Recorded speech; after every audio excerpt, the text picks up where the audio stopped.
What's going on, y'all? What's going on? What's up, Yeah. everybody? Welcome to another episode of the show about nothing. I'm your host, JunesEightyEIght, and the homie Izzy-Phantasmo. We back. Didn't have an episode last week, Then we took a quick little break, but we back in effect. But what's going on, man? What's cracking? We know what the Super Bowl is. You know them, my boys in there. You know tomorrow's a big day. So how you feeling? Cause this video is going up on Monday because we ain't putting up Sunday. So what we calling, we gonna see if our predictions is gonna be right come Monday. What All you got? right. Well, as you see on my head, Wah, wah, wah. uh, sad.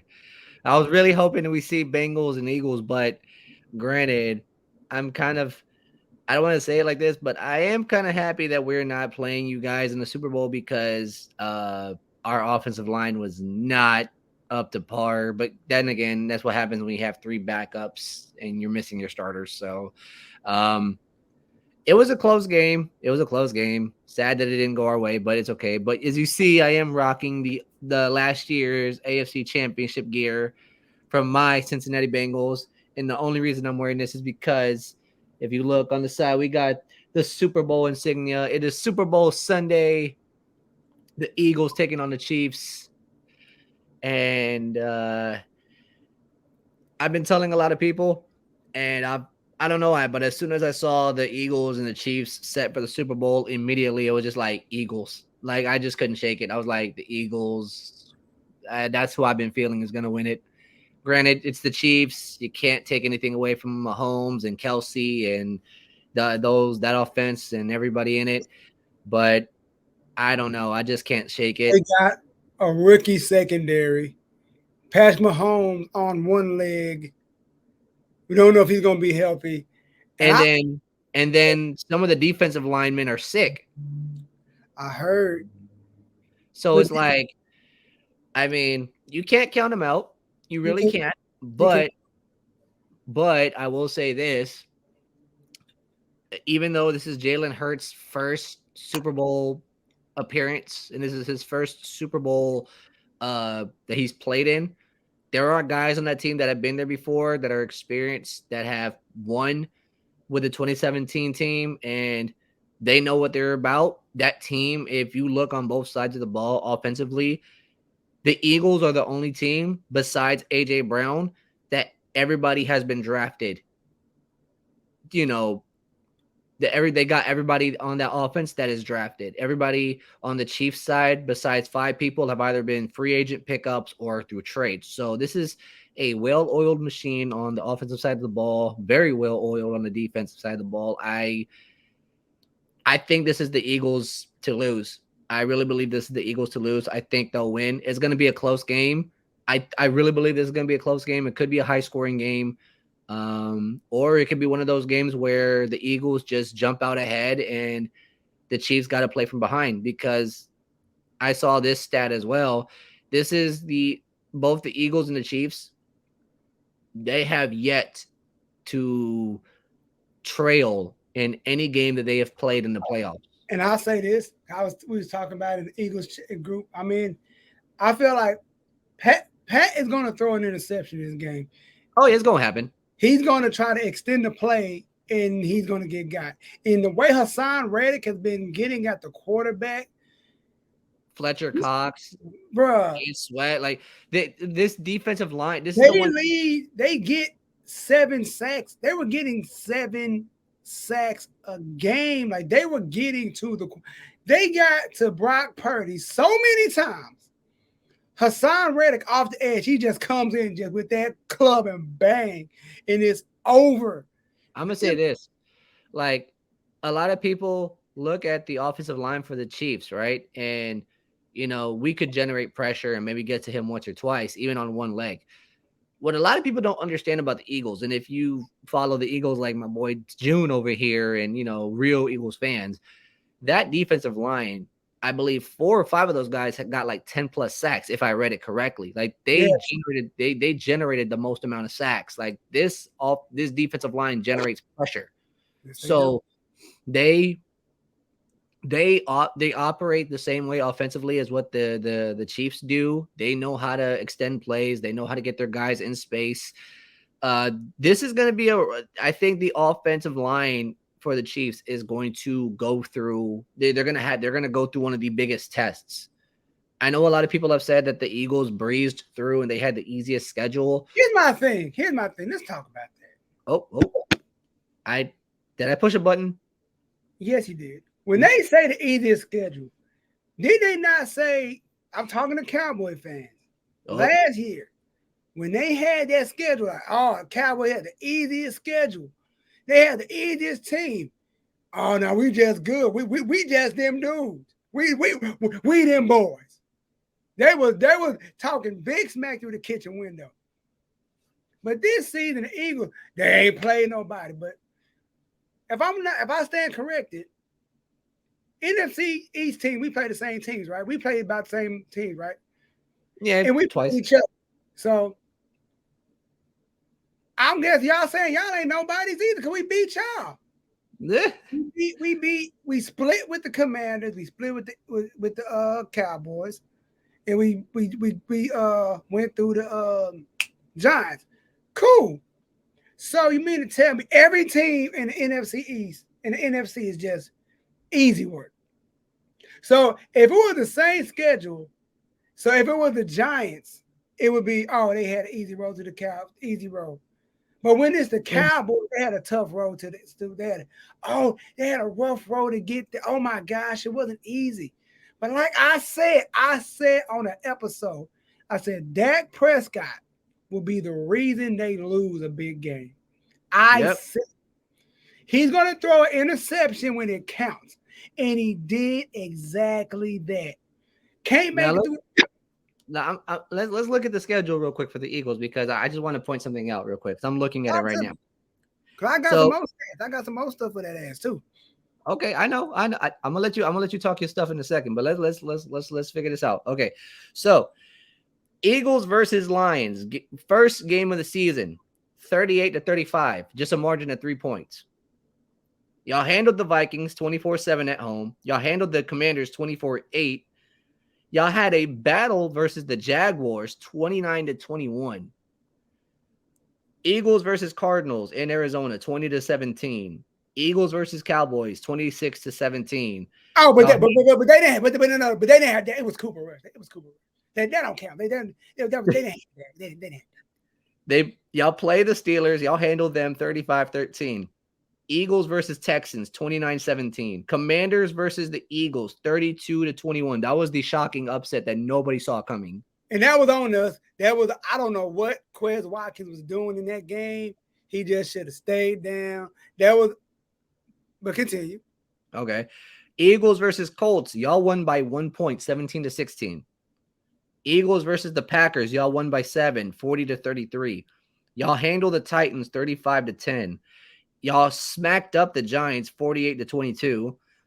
Y'all won 25-20 versus the Bears. You guys lost by 6 versus the Cowboys 34. But we didn't have Jalen. I'm gonna use the same excuse the Cowboys use. We didn't have Jalen. Go ahead. Yeah, y'all have Gardner Minshew for like what, 2 games? Because y'all lost by 10 versus the Saints 20-10. Oh yeah, that Gardner Minshew. And then your final game, you guys win by 6, 22-16. But it tells you this. If we would have had Jalen those 2 games, we would have locked the NFC East and versus the Cowboys. Mm-hmm. We would have had it. So it's like, and the people that say, oh, anybody could use the Eagles offense and win.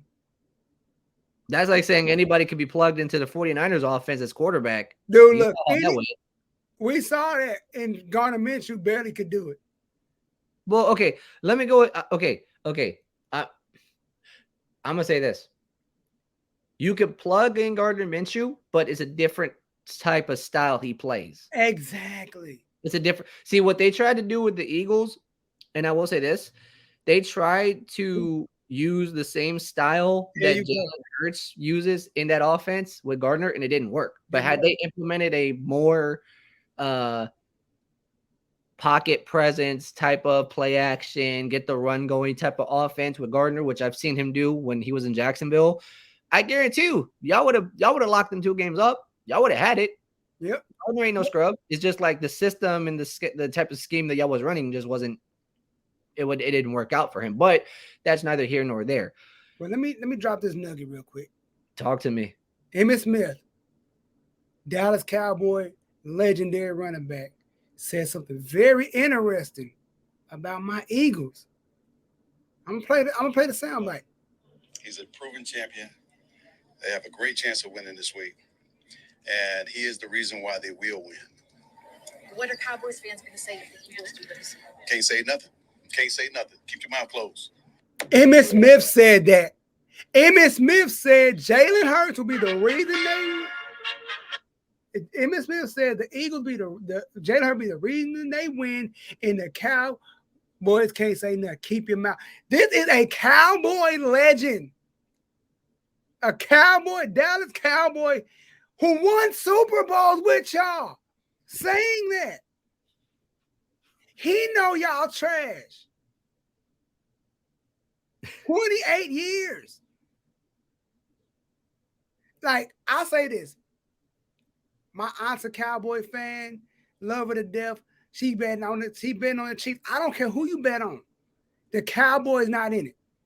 I don't care who you bet on, Cowboy fans.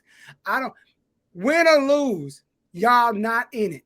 It don't. We made it past the first round. 5 Super Bowl. This is the second time we've been in the Super Bowl in 5 years. Do the math. I don't give a damn about no. You got idiots pulling up stats saying, oh, Dak Prescott comparing in 7 years did what Peyton Manning couldn't do. And say, look at the stat. Y'all posting stats that y'all bragging about beating Tom Brady. Do they give rings for retiring Tom Brady? Do they get rings for retiring Tom Brady? Do they get rings for retiring quarterback? Do they get rings for that? No. Do they do that? Do they give rings and hang up banners for that? Because they do, let me know. Let me know. Because I'm just saying, because this is just ridiculous. Okay, let me go ahead and say this. I got nothing to say. But I will say this, though. So last week, we all saw the 49ers get blown out by the Eagles in Philadelphia, right? That was just terrifying. Like, everything. I was nervous because I'm like, all right, Brock Purdy may do something. But then he got knocked out the game with that broken UCL and the Tommy John, which he will have to have surgery for. But anywho, so 49ers lost to the Eagles 31-7 in the NFC Championship game last Sunday. Since then, Deebo Samuel says the Eagles defense will be exposed. Jimmy Ward, they say that against every. They say our defense will be exposed against everybody. Wait. Hold up. There's more. Jimmy Ward said that A.J. Brown and Devontae Smith will pay. Robbie Gould, the kicker, said Hurts isn't a good quarterback. And this has come from a kicker. And Brandon Ayuk said that he'll bet all of his money on the Chiefs. Take that as you will. I mean, okay, I'm going to say this.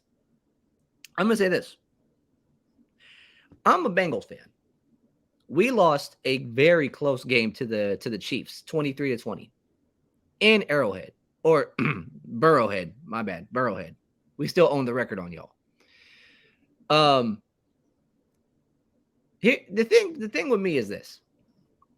You have yet to hear one Bengals player or one Bengals personnel, whoever, trash talk, say anything wrong about the Chiefs, this, that, and the third. We've all shown our respects to the Chiefs and what they've done and what they've accomplished.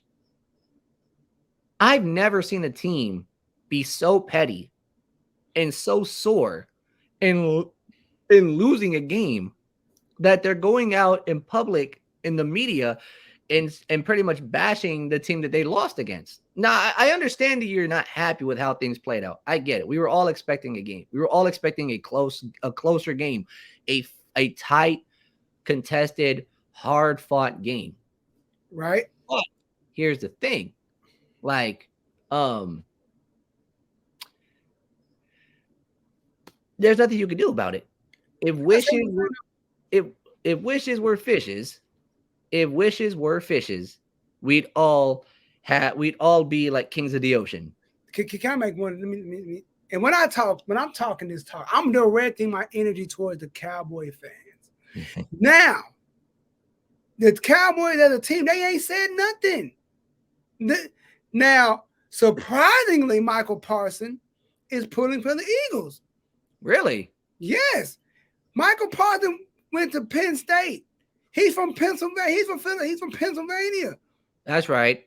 So hometown thing. It's kind of like he showed praise to Lane Johnson. He showed praise to Jason Kelsey. Like, you from Philly, you from the city. And it's a part of you and your soul. Like, I grew up, he witnessed the Eagles win the Super Bowl. He wasn't even playing. I know he was merched up, geared up when they won. Right. He probably still got an Eagles Super Bowl hat somewhere in his house. He can't wear it publicly, but I know it. Yeah. He's got that internal struggle. You know what I'm saying? He got that little bug inside of him. He's like, I can't publicly. But you know what though? I get it. I get it. And I'm pulling for the Eagles as well. I am. I do want to see them get that ring.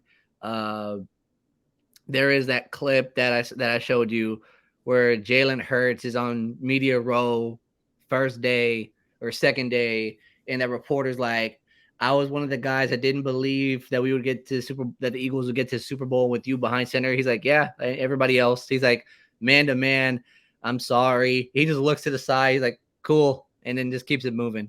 I'm like, Jalen. When I look at Jalen, I don't see, like, I know he's going to be nervous. I know there's going to be the jitters. I know there's going to be the butterflies because it's the Super Bowl. I don't see like he's nervous for this game, if that makes sense. Like, it looks like he's confident in himself. Like he's confident in what he's able to do and going into this game. And I feel like that's going to be a big thing going forward. I'll put it this way. Y'all can disagree with, no matter how this game goes for the Eagles, win or lose, they're going to be back. That's how I feel about the Bengals. Like when we lost the Super Bowl last year to the Rams 23-20, like we were all saying like, yo, Super Bowl 57 in Arizona, like we going to be there. We almost went back. If they would have beat the Chiefs, we almost went back. And like the crazy part is there's a lot of people that were harping on the Bengals when we lost, saying like, oh, your championship window is like, y'all got like Joe Burrow is more like a Jake Delhomme and he ain't this. And I'm like, y'all don't understand. Y'all don't get it. This team, as young as they are, and for Joe Burrow being in his third season, second fully healthy, they have gone to back-to-back AFC championship games.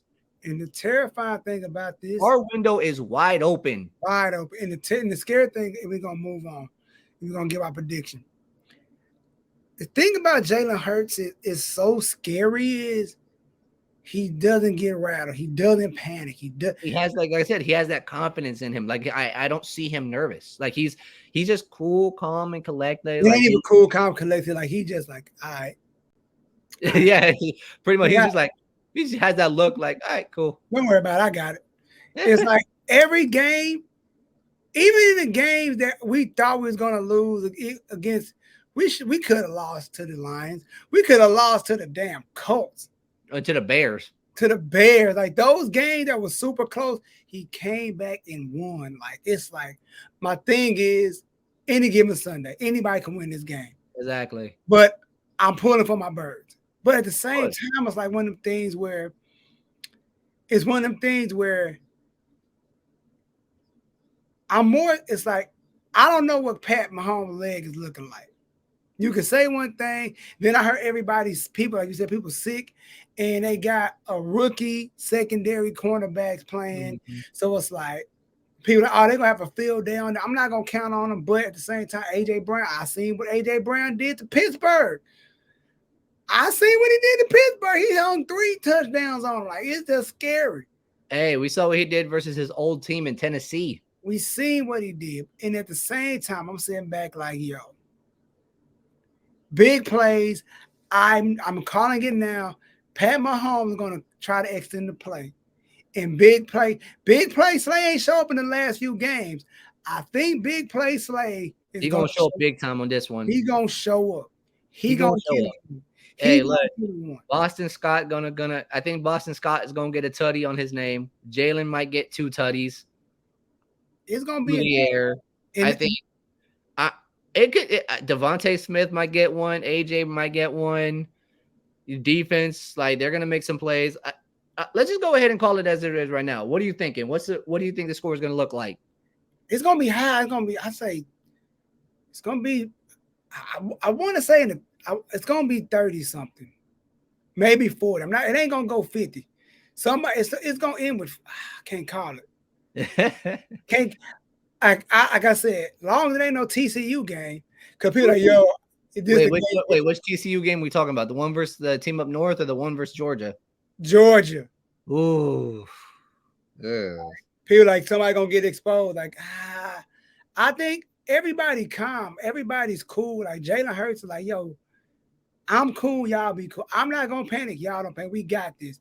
And I think because once you put pressure on Pat, once you force him out the pocket, all that flicking and all that trying to, you ain't got Tyreek Hill no more. But here's the thing, though, they may not have Tyreek Hill, but Jerick McKinnon versus the Bengals, he went off on. No, it wasn't Jerick McKinnon.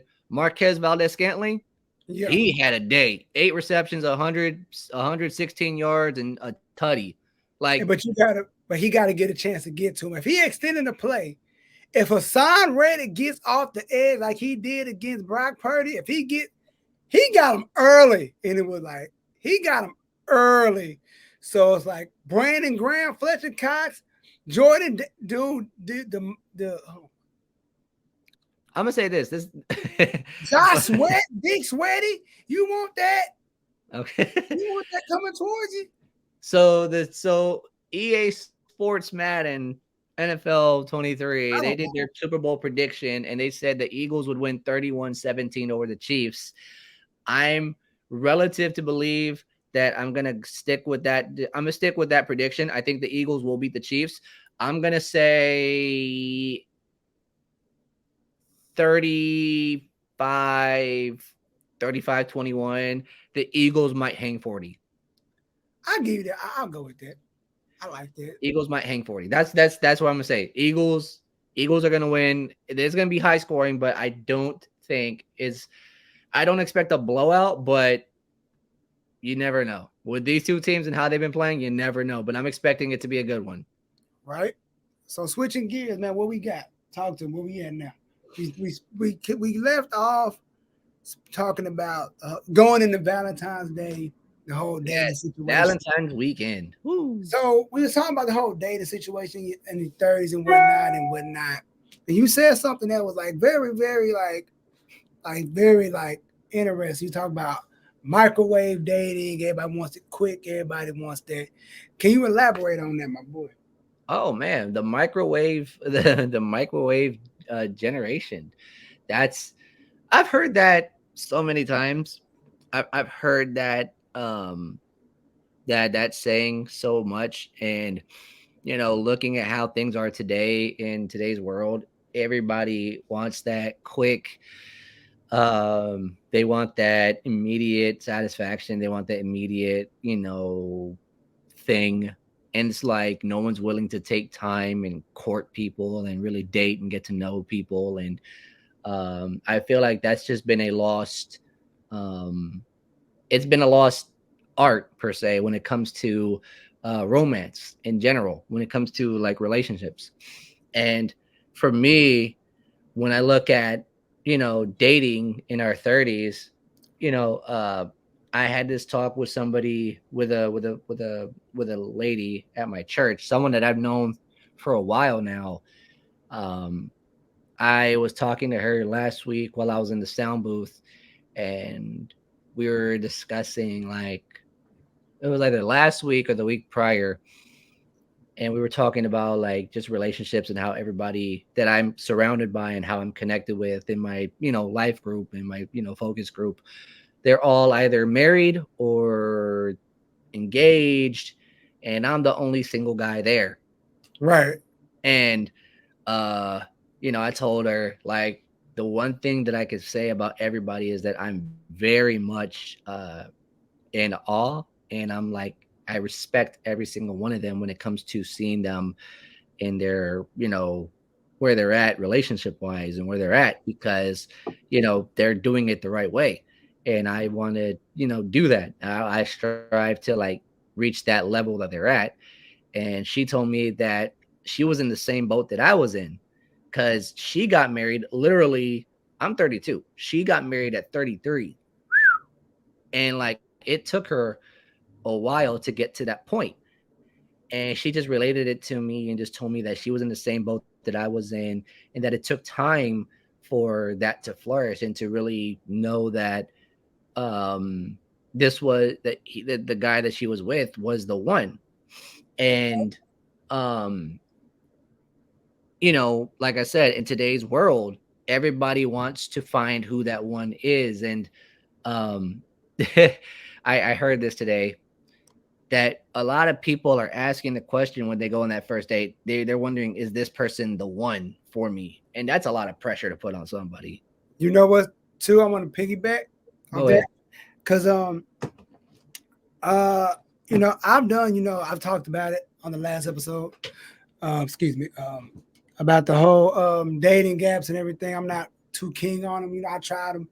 And my thing is this: I don't focus on like I tried dating apps and whatnot, Christian dating apps. I checked out. I told you about. I think I talked about it on here before. I have it on my phone. I haven't done anything with it yet. So it's like my thing is this: I don't get rooted in one person. I spread. I'm like I want to, cause you may connect. You like I'm not a dating app guy. I don't like to focus on one thing. Like, oh, hey, cool, this girl, could she be the one? Could this girl be like, all right, let me just see what the game at. Let me just spread, because I'm like I told you, I'm like I'm old school. You know what I'm saying? I like to go out and meet women. I don't like to date. Exactly. Yeah. It's too. I feel like it's too generic. It's the generic questions. Hey, how you doing? What's your favorite color? What you like to do for fun? Like I like, you know what I mean? It's like Yeah. And like, you when you it this is this thing that I dealt with when I hold first on, let me hopped. finish this real quick. Hold on, real quick. Oh, But when you get to that, even if you meet a chick in person, like you meet it and like you get the vibe, or you get it, like you can see if this is somebody you want to talk to, opposed to being online, you're not sure. You know what I'm saying? Like you talk and you get the number, like is that then you talk on the phone, like, do I really want to waste my time talking to this person? Is this really a person I want to talk to? Yada yada yada. You know what I'm saying? Like you know what I mean? Like, cause you gotta you gotta get a connection. Like, I mean, like, there's so much you can do over the phone. You meet up. Like, I don't like wasting my time. I told a girl this before. I don't want to waste my time. I don't want to waste your time. I mean, like, it's like you feel it, you get a feel out, and then like even if you even if you talk for like a week and kick it for like 2-3 times, that's wasted too much time. Like, man, you realize on the second, yeah. I'm not really feeling this. You know what I mean? Yeah. So it's like, And there have been moments, and I can relate to that. Like, there have been moments where, like, I've been on a date with a female, and like when I'm leaving, I get that feeling like this ain't gonna work out. Like, I don't feel that connection. I don't feel that spark. I don't feel that thing inside where I'm just like, yeah, I can see something with it. I yeah, never felt that, and I haven't felt that in a while. And for me, when it came to dating apps, like, it's hard to make the connection because, like, you're only doing so much via, like, texting or whatever. right. And it's easy to lose interest. It's easy to lose the attention, on that person real quick. And you know what another thing is? Mm. You're competing with a million other people. Exactly. You're competing with, I liked you, we matched, we're talking, but another dude matched with you, and now you're like, who's more interested? Who's gonna get my attention first? Exactly. Like, even as cliche as it sounds, I can go out today, meet a girl, talking like I'm still got a number, but there's still 100 other guys that she's passing. I gotta find a way to keep her attention on me. Mm-hmm. I gotta keep her eyes on me. I gotta be interested enough to keep her attention, to not get her to sway from somebody else. But here's the kicker on that, and this is something that I've heard, and this is something that it makes sense, and you just kind of like brought it up again. If you have to fight for their attention and they're not giving you the same amount of attention that you're giving to them, then maybe it's not worth it. Say it again. Say it again. If you're having to fight for their attention, if you're having to fight for the same amount of attention that you're giving to them, but they're not giving it to you, and they're not responding to your text messages, they're not hitting you up, you whatever, it's not worth it, because it shows you where they're at. And I've had so many instances with females where I've tried to connect and I've tried to show that attention, and it's something sparks, and then it's silence. And then I'll try to hit them up like a day or two later, and it's nothing. Or they'll like just unmatch me, or they won't respond, or they'll tell me they're not interested anymore, or whatever. It's sad, but also it kind of opens you up to like, man, that it's kind of like, it kind of like leaves you in a moment where like, you know what, man, maybe it kind of puts you in a spot where like you question yourself, like, man, like, was it something I said? Did I do anything wrong? Was I not like this? But really, it's just like they weren't the one for you. And again, it goes back to, it proves my point. Like, it's like, it's cliche, but like I said, it proves my point. Like, I'd rather meet a chick in passing. Even though it's the same concept. Like, all right, I meet a girl at some restaurant or something, get her number, we talking. I leave, and another dude comes in, probably want to holler at her. Like 2 weeks from now, another dude, yada yada yada. You got it. It's so much thing that goes on with dating, but you're like, all right, cool, like. But I look at it like this. That's why I'm not a fan of dating apps. And like, the only reason I did it, because as a Christian man, I'm in my Bible every day. Same here. I was in a devotional, and it was speaking about the app that I'm using. It spoke about that. It was what is it, sponsored by them, something like that. Yeah. Like, I said, let me just see what the hubbub's about. Let me just see. I've thought about like doing something with it. Like I said, I have it on my phone. Like, I downloaded it. I haven't done anything with it yet. I'm thinking about it. I've thought about it at times. I'm just like, I don't know. Like, I'm kind of in that flux of like, give it a shot. You're exactly where I was at. Like, I'm like, because I've done it too many times with other apps, and it hasn't worked out. So I'm like, is anything going to be different with this? You know what? Hold on, I'm gonna tell you. I guess you know me. Like, me and Izzy brothers. Like, we tell each other everything. I'm like, bro, I'm the main one who says, screw these dating apps. I'm like, I was the same way. Like, from the other ones to this one, like, I do not like dating. I don't Christian dating apps or any dating apps. I don't like dating apps. I don't like them because it's too much. Like you say, microwave. It's like people on there, like the girls on there are like, yo, it's just like it's just like each person has their own reason of being on there and whatnot. A lot of the reasons that they're on there are not solid. Yeah, and not even that. It's more like, yo, okay, it's like some want you to rush it. Just like, oh, we matched on a Monday. Let's go out to lunch on Tuesday, and cool. And then, like I said, you meet. Don't get me wrong. I'm all about meeting up. Setting something up and meeting with them, and like really establishing like that connection with them. There you go. That's what I always do. Like, hey, look. So when would you like to meet?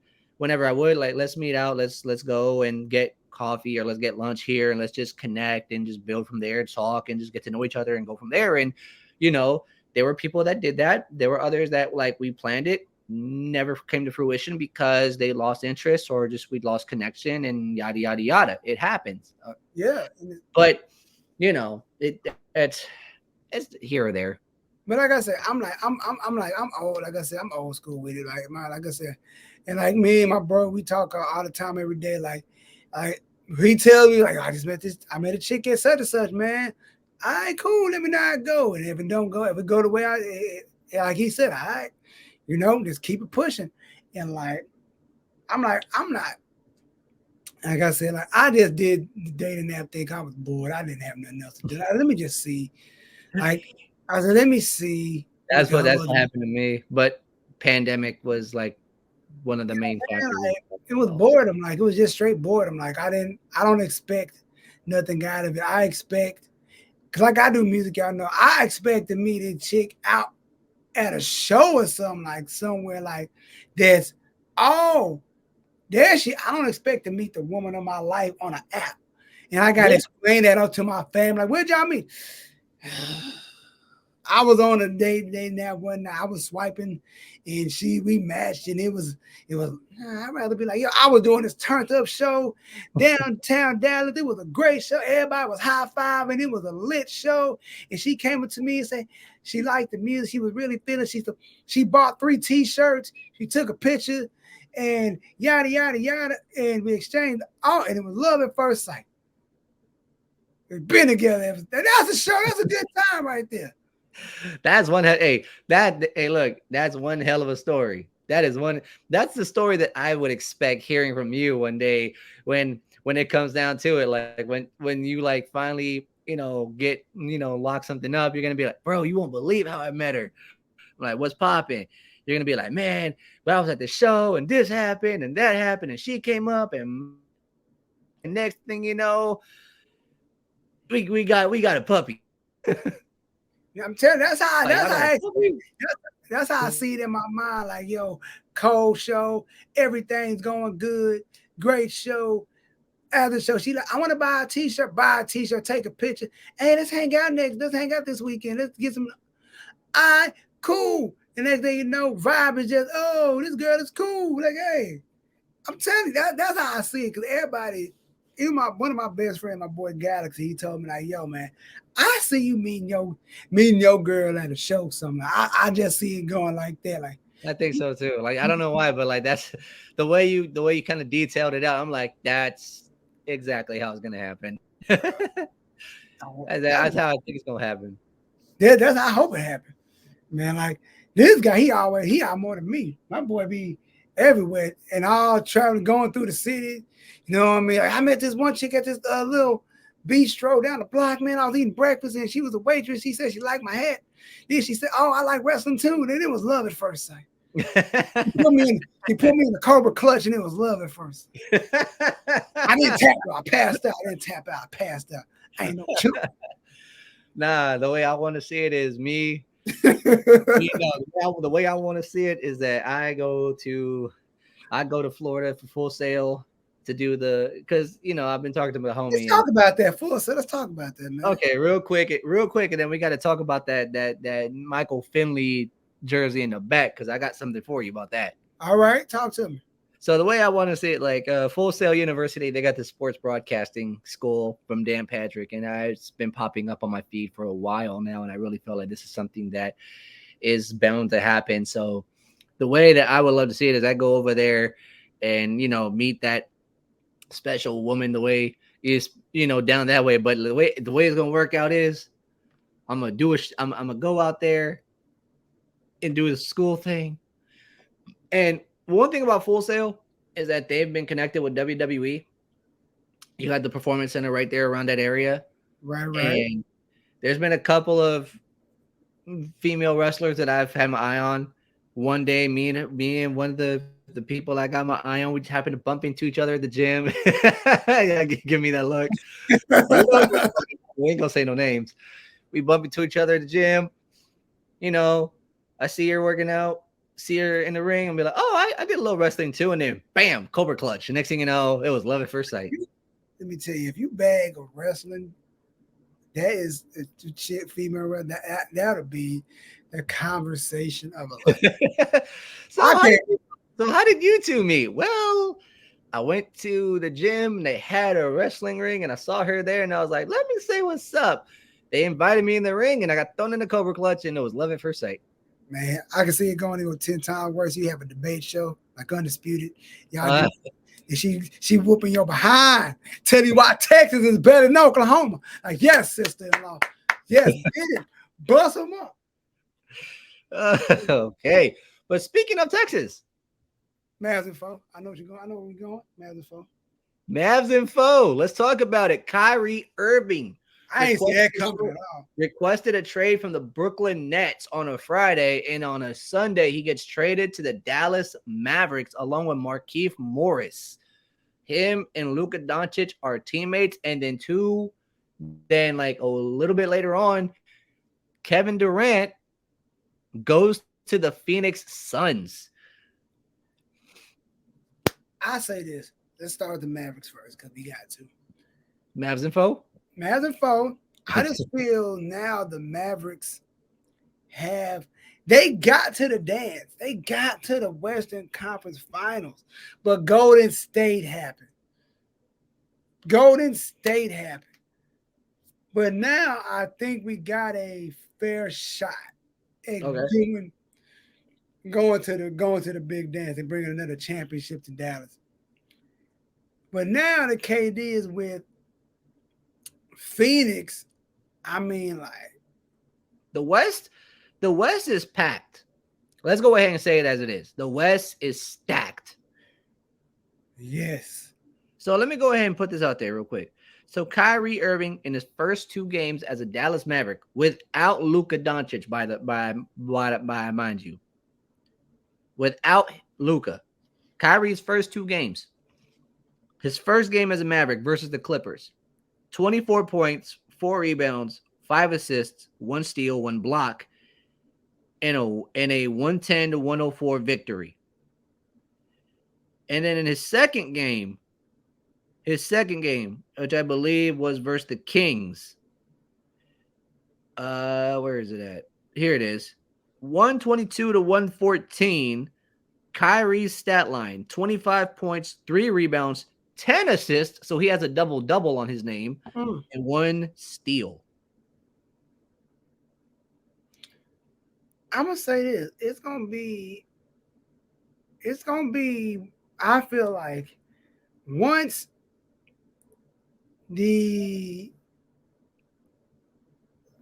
everything gets going with the Mavs, once Luka come back, get back on the court, it's gonna be a different game. Now, a lot of people have been saying, with Luka kind of going off the way that he has been going off, the question is, will him and Kyrie Irving, will they gel along with each other to the point where the ball's going to be distributed a lot smoother and like there's no, type of flux in between them, that there's no like, I want the ball and nobody else, like, Kobe Bryant, Mamba mentality type of thing. Like I see the Mavericks playing, and along with the Mavericks, you got the Grizzlies, you got the Kings are on the up and coming, you got the Warriors still, the Blazers, the Lakers, they're trying to make a push, the Suns.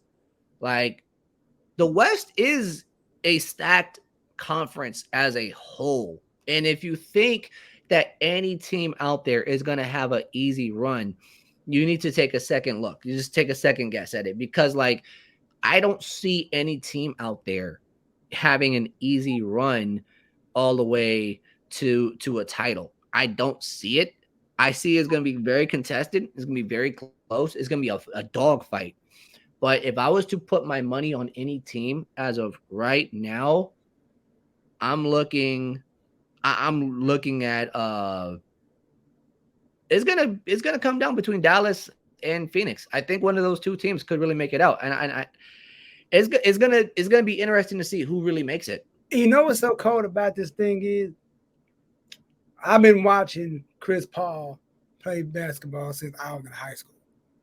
Oh yeah. Oh yeah. When he was with the Clippers at first and then went to New Orleans. No, he was New Orleans first, right? Hold up. No, was he with New Orleans first? Then he went to Clippers. No. Clippers, Hornets, Rockets. It was Clippers, Hornets, Rockets, Suns, I believe. So I've been watching Chris Paul for a while. And when they played the Mavs, I'm like, I didn't really, on one end, like, I want the Mavs to win, but I didn't have a problem with the Suns winning because I want Paul to get at least get him one because he been there, like, bro, you just it's like, then I was like, bro, like, it is what it is. When the Mavericks, hey, I think the Mavericks, we need one. It's like, so it's like, all right, cool. So here's my question to you. What's up? I'm gonna throw this question out, and then we're gonna go ahead and wrap it up. Would you rather Chris Paul and the Phoenix Suns get their ring before Luka Doncic and Kyrie Irving win the Mavericks, or would you rather have Kyrie, Luka, and the Mavericks get their ring before Chris Paul? Mavs, man, come on now. You see what's on the wall? I see it, but here's the thing. Chris Paul, he's been in the league for a long time. We want to see him get his, but it's kind of like that split of like, well, respect to the elders and all, but hometown But team. Your team got to show up too, though. Your team got to show up as well. So it's like, right. Your team got to show up like, yo, man, like. And I think he be having the right team around him, but it just don't work out for him. I feel, all right, cool, man. Ugh. So Mavs info. You goddamn right, Mavs info. Go ahead, close us out then. All right, y'all. Y'all know this has been another episode of the show about nothing. I'm your host, JunesEightyEIght, IZZyphantasmo. Leave all your comments in the comments what you want to talk about. If you enjoy what we talked about today, like the video, share the video. We're gonna bring out some more dope content. I think we covered a lot of stuff, and yeah, and we hold on. Wait. Before we go, can I do one thing? Oh Lord, what you got? Hold on, wait. Let me make sure it loads up first. Let me just make sure it loads up first, because I want to send us off on a high note. Because it is Super Bowl Sunday coming up. Oh man, don't give me no copyright strikes. So play it quick, cut it off. Okay.